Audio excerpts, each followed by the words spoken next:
ಮನೆಯಲ್ಲಿ ಗಾಜಿನ ಅಥವಾ ಲೋಹದ ಆಮೆ ಇಟ್ಟರೆ ಶುಭವೋ ಅಥವಾ ಅಶುಭವೋ? ವಾಸ್ತು ದೋಷವಿದ್ದಲ್ಲಿ ಅದನ್ನು ಸೂಕ್ಷ್ಮವಾಗಿ ಗಮನಿಸಿ ಸಮಸ್ಯೆಗಳು ಯಾವ ಭಾಗದಿಂದ ಯಾವ ಮೂಲೆಯಿಂದ ಎಂಬುದನ್ನು ಪರಿಶೀಲಿಸಿ ಬಳಿಕ ಸ್ಥಳೀಯ ಅಥವಾ ತಿಳಿದ ವಾಸ್ತುತಜ್ಞರ ಸಲಹೆ ಪಡೆದು ಅದನ್ನು ಸೂಕ್ತ ಸಮಯದಲ್ಲಿ ಬದಲಾಯಿಸಿಕೊಂಡು ಉತ್ತಮ ಬದುಕು ತಮ್ಮದಾಗಿಸಿಕೊಳ್ಳಬೇಕು.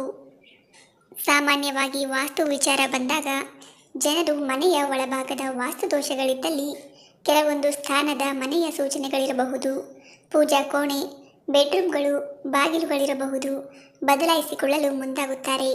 ವಾಸ್ತವವಾಗಿ ಅದರ ಜೊತೆಗೆ ಕೆಲವು ಜನರು ತಾವು ವಾಸ ಮಾಡುವ ಕಟ್ಟಡ ಅಥವಾ ಮನೆಗಳಲ್ಲಿ ವಾಸ್ತು ದೋಷವಿದ್ದಲ್ಲಿ ಅವುಗಳನ್ನು ಬದಲಾಯಿಸಿಕೊಳ್ಳದೆ ಕಡಿಮೆ ಖರ್ಚಿನಲ್ಲಿ ಸುಲಭ ಮತ್ತು ಸರಳ ರೀತಿಯಿಂದ ಫಲಿತಾಂಶ ಪಡೆಯಲು ವಿವಿಧ ಮಾಹಿತಿ ಆಧರಿಸಿ ಕಡಿಮೆ ಖರ್ಚಿನಲ್ಲಿ ಪರಿಹಾರ ಕಂಡುಕೊಳ್ಳಲು ಮುಂದಾಗುತ್ತಾರೆ. ನೇರವಾಗಿ ವಿಚಾರಕ್ಕೆ ಬರುವುದಾದರೆ, ನಾವು ವಾಸ್ತು ವೀಕ್ಷಣೆಗೆಂದು ಕೆಲವು ಕಟ್ಟಡ ಅಥವಾ ಮನೆಗಳಿಗೆ ಹೋದಾಗ ವಾಸ್ತುವಿಗೆ ಸಂಬಂಧಪಟ್ಟ ಕೆಲವು ವಸ್ತುಗಳನ್ನು ಕಣ್ಣಾರೆ ನೋಡಿರುತ್ತೇವೆ. ಉದಾಹರಣೆಗೆ ಗಾಜಿನ ಅಥವಾ ಲೋಹದ ಆಮೆ ತಟ್ಟೆಗಳಿರಬಹುದು, ಕುದುರೆಗಳು, ಓಡುವ ಚಿತ್ರಗಳು, ಹಣದ ಚಿತ್ರಗಳು, ಮನಿ ಪ್ಲಾಂಟ್, ಬಾಗಿಲಿಗೆ ತಗಲು ಹಾಕುವ ಅದೃಷ್ಟದ ಫೋಟೋಗಳು, ಸ್ನಾನದ ಮನೆ ಶೌಚಾಲಯಗಳಿಗೆ ಕನ್ನಡಿ, ವಾಸ್ತುದೋಷ ನಿವಾರಣೆಗೆ ಬಳಸುವ ಪಿರಮಿಡ್ಗಳು, ಬಾಗಿಲಿಗೆ ಅಂಟಿಸುವ ಸ್ಟಿಕ್ಕರ್ಗಳು, ಬಾಗಿಲು ಚೌಕಟ್ಟಿನ ಮೇಲ್ಭಾಗದಲ್ಲಿರುವ ದೃಷ್ಟಿ ಕನ್ನಡಿ, ಹೀಗೆ ಎಲ್ಲ ವಸ್ತುವಿಗೆ ಸಂಬಂಧಪಟ್ಟ ಸಾಮಗ್ರಿಗಳಿರಬಹುದು, ಚಿತ್ರಗಳಿರಬಹುದು. ಇವೆಲ್ಲ ಜನರನ್ನು ಮರಳು ಮಾಡುವ ಒಂದು ತಂತ್ರ ಕುತಂತ್ರ ಮತ್ತು ಆ ವಸ್ತುಗಳು ಮಾರಾಟವಾಗಬೇಕೆಂಬುವ ಒಂದು ವ್ಯಾಪಾರದ ಗಿಮಿಕ್ ಎಂದರೆ ತಪ್ಪಾಗಲಾರದು.